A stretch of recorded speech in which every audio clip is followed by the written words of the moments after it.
जय हिंद साथियों, आप सभी का अल्फा डिफेंस एकेडमी जोधपुर के ऑनलाइन प्लेटफॉर्म पर स्वागत है। चलो आज का हमारा टॉपिक रहेगा घन एवं घनमूल। घन एवं घनमूल। सबसे पहले हम समझते हैं घन के बारे में। घन क्या है? घन क्यूब। जैसे हमने पढ़ा था वर्ग एवं वर्गमूल, उस वक्त मैंने आपको बताया था वर्ग के बारे में। किसी भी संख्या का उसके साथ गुणा करते हैं, एक ही संख्या को वापस दो बार गुणा करते हैं तो उससे उस संख्या के हमें क्या प्राप्त होता है? वर्ग प्राप्त होता है। इसी प्रकार एक संख्या का 3 बार गुणा करते हैं, जैसे a इंटू ए है, तो इसका हमें जो संख्या प्राप्त होगी a की घात 3, वही क्या कहलाएगा? उस संख्या का घन कहलाएगा। बात समझ पा रहे हो? तो घन का मतलब क्या है? किसी संख्या का उस संख्या के साथ 3 बार गुणा करने से जो वैल्यू प्राप्त होगी उसे हम उस संख्या का क्या कहेंगे? घन कहेंगे।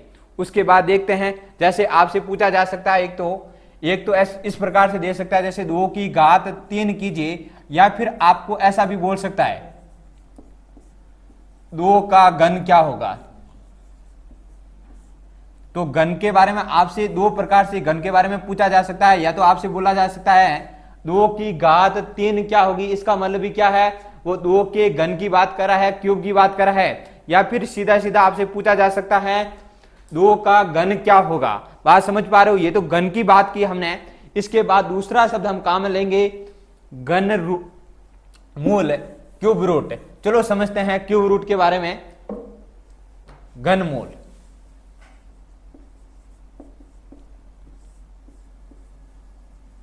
क्यूब रूट समझना।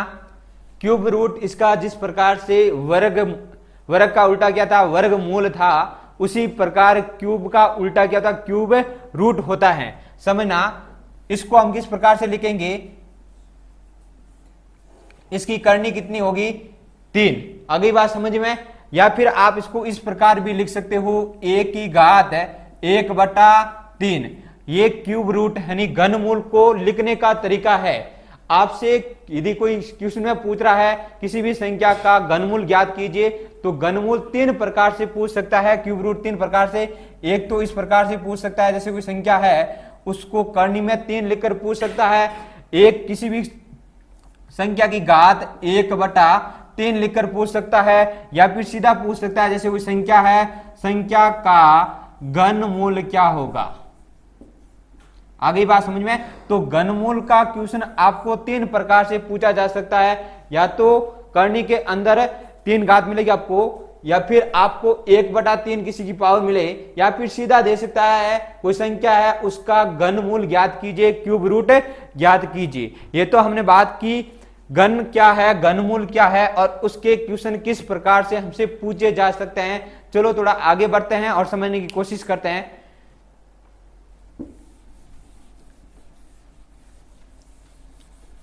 कम से कम आपको 11 तक घन याद होने चाहिए, कम से कम। सबसे पहले बात करते हैं a के घन की। a की घात 3 मतलब a का घन कितना होता है? 1। 2 का घन कितना होगा? 8। 3 का 27। 4 का घन कितना होता है? 64। 5 का 125। और 6 का घन कितना होता है? 216। 7 के घन की बात करते हैं। 7 का घन कितना होता है? 343। 8 का घन 515। और बात करते हैं 512। और बात करते हैं 9 के घन की, तो कितना होता है? 729। और 10 का घन कितना होता है? 10 का क्यूब 1000। और 11 का भी आपको याद होना चाहिए, 1331। आगे बात समझ में। तो कम से कम आपको 11 तक घन याद होने चाहिए। अब इसका इस्तेमाल कहां करेंगे? ये हमारे लिए सहायक कहां होंगे, इसकी बात करते हैं। अब समझने की कोशिश करना। ये तो बात हो गई घन की। अब हम बात करेंगे घनमूल की, क्यूब रूट की। जैसे कोई भी संख्या है और उसका आपसे पूछ लिया जाए इसका क्यूब रूट क्या होगा उसको कैसे करेंगे समझने की कोशिश करना। जैसे आपके सामने कोई क्वेश्चन है,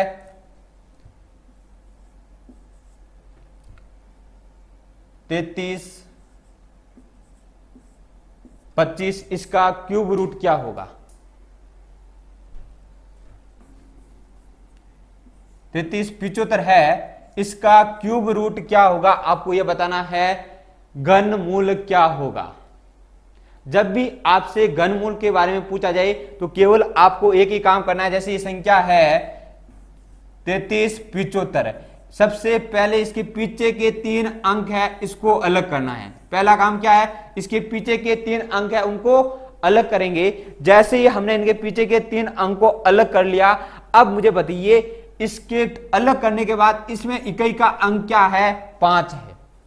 अब आपको देखना है किसका क्यूब करने पर उसका इकाई का अंक 5 आ रहा है। तो देखिए 5 का क्यूब कर रहे तो कितना आ रहा है इकाई का अंक, इसका इकाई का अंक 5 आ रहा है। जैसे इसमें 5 का क्यूब करेंगे हम तो इसका क्यूब प्राप्त हो रहा हमें 125 और 125 का इकाई का अंक क्या है, 5 है। अर्थात कहेंगे ये 5 का इसका वर्गमूल घनमूल करेंगे तो इसका घनमूल क्या होगा, उसके घनमूल का इकाई का अंक 5 होगा। अगली बात समझ में, तो इन 3 अंकों से हमें क्या पता चल गया, इसके इकाई का अंक क्या होगा। आगे बढ़िए और उसके बाद समझिए इस 3 की बात करते हैं। यहां 3 के बारे में सोचना है। 3 के बारे में क्या सोचना है, आपको चेक करना है कि 3 है ये किस किस के बीच में आता है। जैसे 1 का घन कितना होता है 1 और 2 का कितना होता है 8, तो 3 1 और 2 के घन के बीच में आता है। तो इन दोनों में से 1 और 2 में से छोटी वैल्यू कौन सी है, छोटी वैल्यू यहां पर आएगी। तो दोनों में से छोटी कौन सी है, 1 है, तो 1 हमारे पास यहां आएगी। अगली बात समझ में, तो हमारा आंसर क्या हो गया 15। तो हम कह सकते हैं 33 75 किसका घनमूल होगा, 15 का होगा। अगली बात समझ में, और आपसे किस किस प्रकार से क्वेश्चन पूछा जा सकता है ये मैंने आपको बताया। सबसे पहले या तो घात में लिख सकता क्या 1/3, या फिर करनी में 3 लिख सकता है, या फिर आपसे सीधा बोल सकता है 33 75 का घनमूल ज्ञात कीजिए। अगली बात समझ में, चलो इसको और समझने की कोशिश करते हैं। तो देखिए आपके सामने कुछ क्वेश्चन है उनको मैं हल करवा रहा हूं।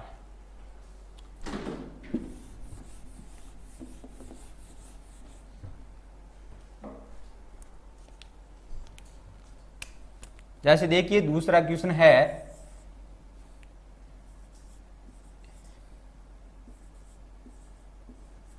इसका हमें क्या ज्ञात करना है, घन क्यूब ज्ञात करना है, क्यूब रूट घन मूल ज्ञात करना हमें।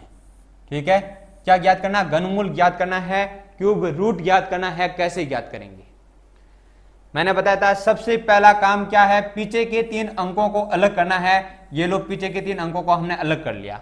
अलग करने के बाद देखना है किसका क्यूब करने पर 4 आता है। देखिए किसका क्यूब कर रहे हैं तब 4 आ रहा है, तो आपको दिख रहा है कि हम 4 का क्यूब करेंगे तो 4 आएगा, इसलिए इसकी इकाई का अंक क्या आ जाएगा 4।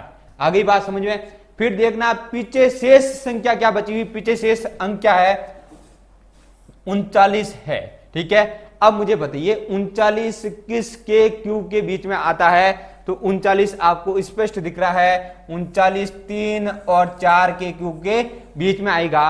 और 3 और 4 में से छोटी संख्या कौन सी है, 3 है, तो यहां पर हमारे पास क्या आएगा 3। आगे बात समझ में, और यही हमारा सही आंसर है। अर्थात इस संख्या का घनमूल क्या होगा 34। अगली बात समझ में, तो इस प्रकार से जब भी आपसे घनमूल का क्वेश्चन पूछा जाए तो इस प्रकार से हल करना है। चलो आगे बढ़ते हैं और क्वेश्चन के माध्यम से समझने की कोशिश करते हैं।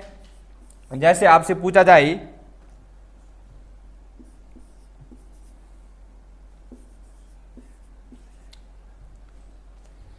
103 823 एक संख्या है, इसका हमें क्या चाहिए, घनमूल चाहिए, क्यूब रूट चाहिए। कैसे निकालेंगे, सबसे पहला काम क्या है, पीछे के 3 अंकों को अलग कीजिए। ये लो पीछे के 3 अंक है, इनको हमने अलग कर लिया। आ गई बात समझ में। इसके बाद हम क्या करेंगे, अब चेक करना है इसका इकाई का अंक क्या है 3। अब आपको सोचना है किसका स्क्वायर करने पर, सॉरी किसका क्यूब करने पर, घन करने पर इकाई का अंक 3 आता है। तो आप बताइए मुझे किसका क्यूब करने पर आ रहा है। तो 7 का क्यूब करते हैं तो उसका इकाई का अंक क्या आएगा, 3 आएगा, अर्थात इसके इकाई का अंक क्या आ जाएगा, 7 आ जाएगा। आगे बात समझ में। थोड़ा और आगे बढ़ते हैं, और जो शेष अंक क्या हमारे पास शेष है 103। अब आपको सोचना है ये 103 किस किस के बीच में आ रहा है, किस किस के क्यूब के बीच में आ रहा है। तो 103 किस किस के क्यूब के बीच में आ रहा है, ये 4 के और 5 के क्यूब के बीच में आ रहा है। 4 का क्यूब कितना होता है 64 और 5 का 125 होता है। तो ये 4 और 5 के बीच में आ रहा है। 4 और 5 में से छोटी संख्या 4, तो ये लो 4। तो ये किसका क्यूब है, 47 का। आ गई बात समझ में। तो जब भी आपसे क्यूब का क्वेश्चन पूछा जाए तो आप इस प्रकार से हल कर सकते हो। थोड़ा आगे बढ़ते हैं और समझने की कोशिश करते हैं इसको।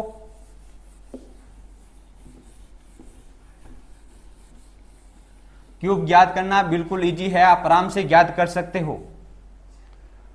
चलो थोड़ा इसको और समझने की कोशिश करते हैं एग्जाम्पल के माध्यम से। तो देखिए आपके सामने क्वेश्चन है 2500, इसका हमें क्यूब रूट ज्ञात करना है, कैसे करेंगे सोचिए। इसका हमें क्या ज्ञात करना है, क्यूब रूट ज्ञात करना है, कैसे ज्ञात करेंगे।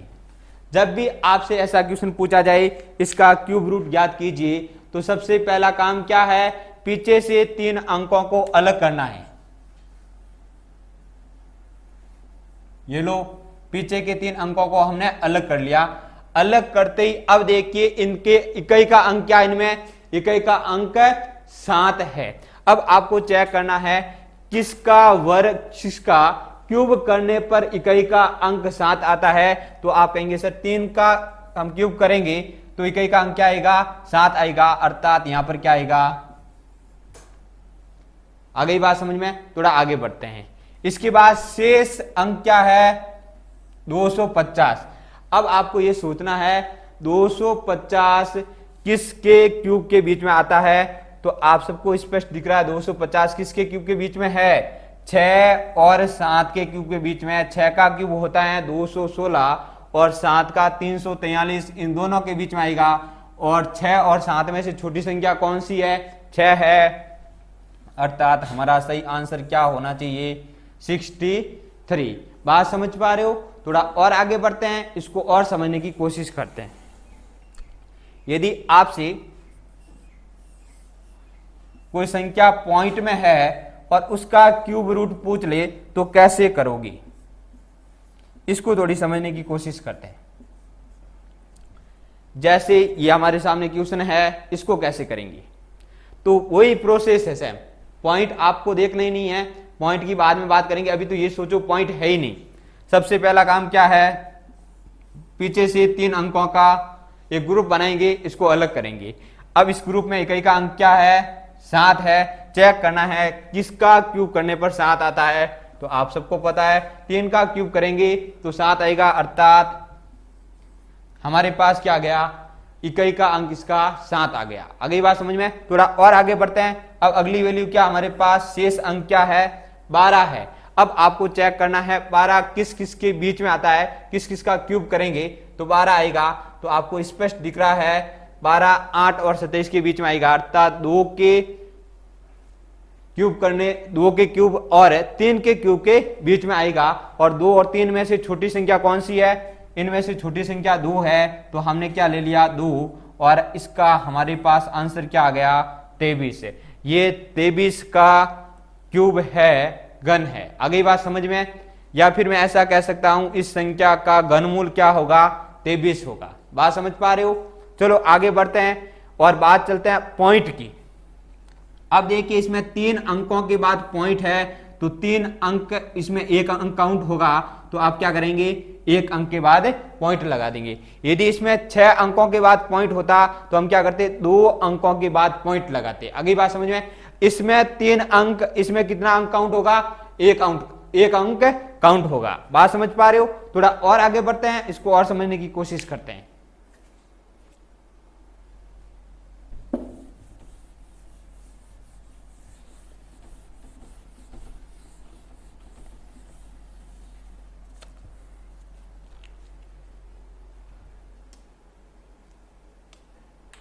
देखिए आपके सामने क्वेश्चन है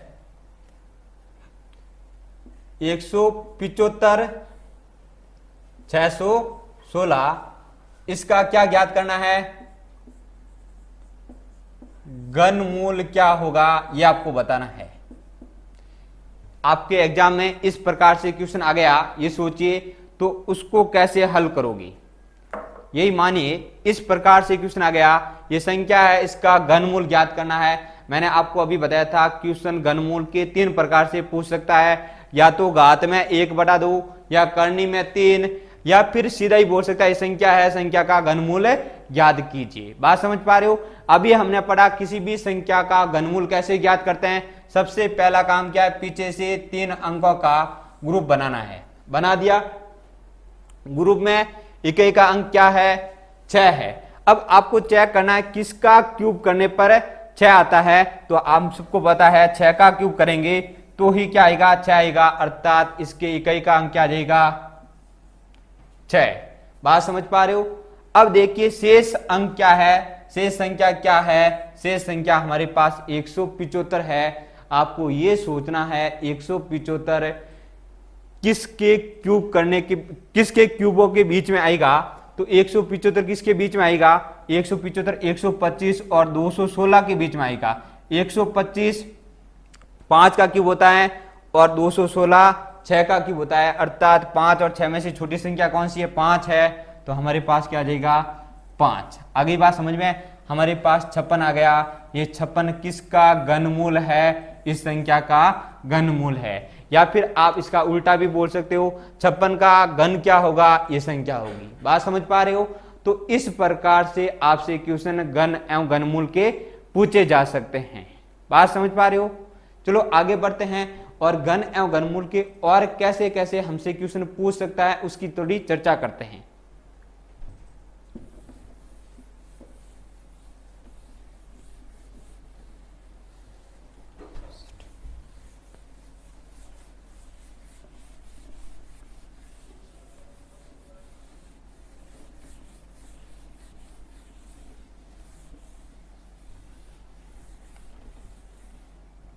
आपसे बोल सकता है एक संख्या है, जैसे 900 ले लेते हैं।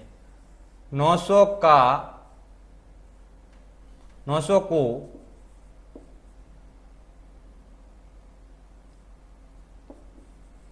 किस छोटी से छोटी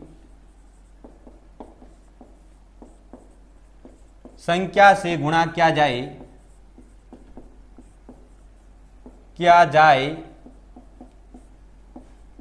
ताकि यह